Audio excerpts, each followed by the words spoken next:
శ్రీ పొట్టి శ్రీరాములు నెల్లూరు జిల్లా ఉదయగిరి నియోజకవర్గం వరికుంటపాడు మండలంలో వైసీపీ నుండి టీడీపీలోకి భారీగా చేరికలు మొదలయ్యాయి. Udayagiri TDP, Janasena, BJP MLA అభ్యర్థి కాకర్ల సురేష్ సమక్షంలో ఈ కార్యక్రమాన్ని నిర్వహించారు.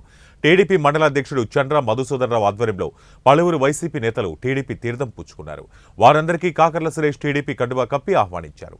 ఈ సందర్భంగా పలువురు నేతలు మాట్లాడుతూ వైసీపీ పార్టీని వీడి టీడీపీలోకి రావడం చాలా ఆనందంగా ఉందని నాయకులు తెలిపారు. 17వ తేదీన చిలకలూరుపేట దగ్గర జరుగుతున్న భారీ బహిరంగ సభకు ప్రజాగలం అనే పేరు నామకరణం చేసినారు. ఆ సభకు భారతదేశ ప్రధాని శ్రీ పెద్దలు గౌరవనీయులు నరేంద్ర మోడీ గారు ఇచ్చేస్తున్నారు. కనుక దోర్నాల మండలంలో ప్రజలు, కార్యకర్తలు, నాయకులు ప్రతి ఒక్కరూ వచ్చి ఆ సభను విజయవంతంగా చేయవలసిందిగా మా యొక్క మండల పార్టీ తరఫున ప్రతి ఒక్క కార్యకర్తకు విజయవంతంగా చేసి ఆ సభను జయప్రదం చేయవలసిందిగా విజ్ఞప్తి చేస్తున్నాము.